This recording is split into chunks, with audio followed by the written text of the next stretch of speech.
In questo video vedremo la risoluzione della challenge di CTF Learn Jenny. La descrizione dice che dovremmo fare ingegneria inversa su un programma Java e ci dà un link mega, probabilmente un file class. Apriamo il link e scarichiamo il file.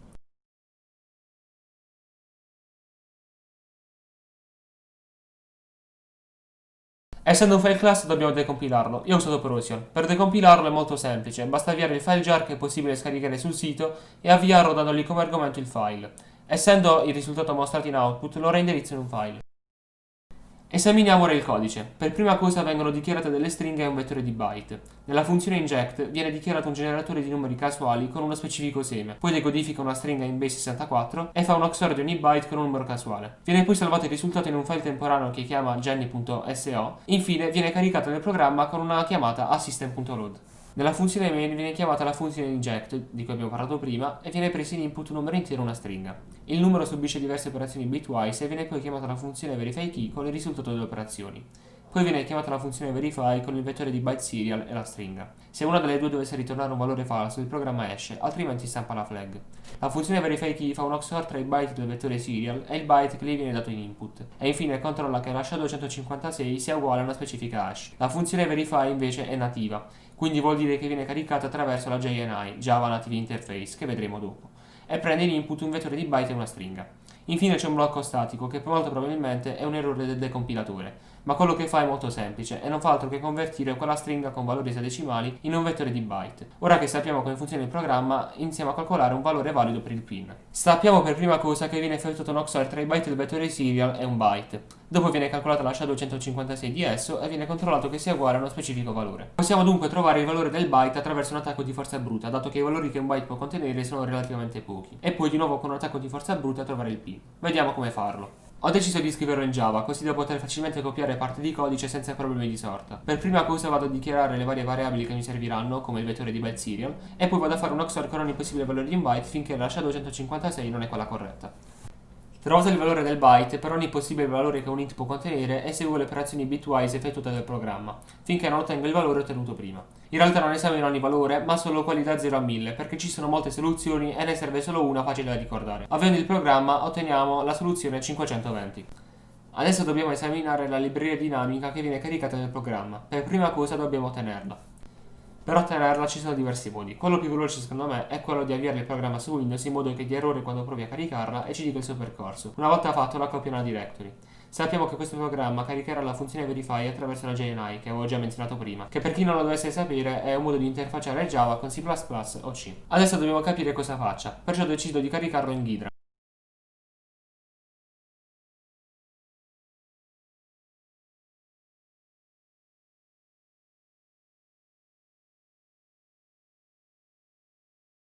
Una volta importato il file, richiamaci la funzione Java Jenny Verify. Una volta lì, decido di caricare in Ghidra un file header contenente tutte le definizioni di JNI, in modo da renderne più facile la comprensione. È possibile trovarlo facilmente su internet.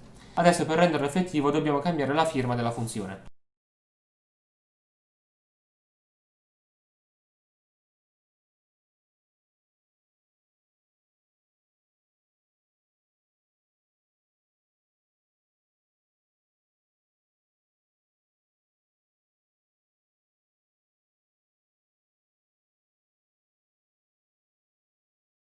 Analizzando molto velocemente il codice notiamo che c'è una chiamata con molti argomenti, ma la funzione che chiama è in realtà il vettore di byte dato in input, che se ricordiamo è il vettore di byte serial. Quindi in realtà quel vettore è una serie di istruzioni assembly che dovremo analizzare. Adesso creo un veloce script in Python per ottenere il vettore di byte sotto forma di stringa in C che poi convertirò in una serie di istruzioni assembly, ricordando di fare un XOR con il valore 93 che era quello che si otteneva inserendo il pin. Una volta ottenuta la converto in una serie di istruzioni assembly grazie a un sito che ho trovato cercando opcodes to assembly su Google. Una volta fatto lo copio in un file. Esaminiamo ora le istruzioni. Le prime istruzioni non fanno altro che caricare un'area di memoria con dei valori e poi viene fatto un XOR tra di essi ed il valore esadecimale 6b. Se vediamo il contenuto non sono altro che delle stringhe terminanti con un byte nullo che il programma utilizzerà nel corso dell'esecuzione. Come possiamo vedere già da subito ci sono delle strane chiamate di funzione che sono in realtà delle chiamate alle funzioni della JNI. Per capire quali vengono chiamate c'è un metodo molto semplice. Vediamo che nella terza istruzione move c'è un offset esadecimale che corrisponde all'indice nella funzione JNI. Vediamo come ottenere la funzione. Per prima cosa dividiamo per 8 il valore nell'istruzione, poiché è un puntatore in un programma 64 bit e grande 8 byte. E poi lo cerchiamo nella documentazione ufficiale della JNI. Sapendo questo possiamo facilmente capire cosa fanno le istruzioni di assembly. Per prima cosa vengono caricate alcune funzioni della classe scanner di Java. Viene poi creata un'istanza con la stringa inserita dall'utente e viene letto un byte e una stringa dall'input dell'utente. Poi la stringa viene divisa ogni chiocciola attraverso la funzione string tokenize e ogni valore viene convertito in un intero con la funzione ASCII to integer.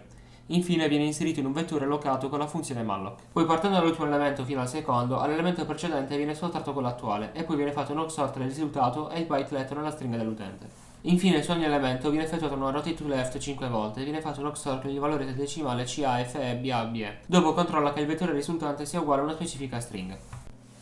Adesso una nuova area di memoria viene caricata con diversi valori, poi calcola la shadow 156 della stringa inserita inizialmente nel programma e infine dichiara una descrittura per la criptazione attraverso l'algoritmo AES 128 bit CBC. Poi viene decriptato il blocco di memoria inizializzato prima, usando come chiave i primi 16 byte della shadow 156 della stringa e come vettore di inizializzazione i rimanenti 16 byte. Adesso sappiamo cosa fa il programma, vediamo come fare per ottenere la flag. Per prima cosa sappiamo che il vettore di interi alla fine di tutte le operazioni deve essere così. Quindi lo dobbiamo convertire in un vettore di interi. Dobbiamo poi invertire le operazioni effettuate. Infine dobbiamo costruire la stringa dell'utente e con la shadow 156 di essa decriptiamo il blocco di memoria e otteniamo la flag. Vediamo adesso il codice per ottenere la flag. Per prima cosa importo diversi moduli che mi serviranno dopo e dichiaro due funzioni per effettuare la rotate to left e la rotate to right e un'altra per calcolare la shadow 156 di una stringa. Poi trasformo l'area di memoria in un vettore di byte.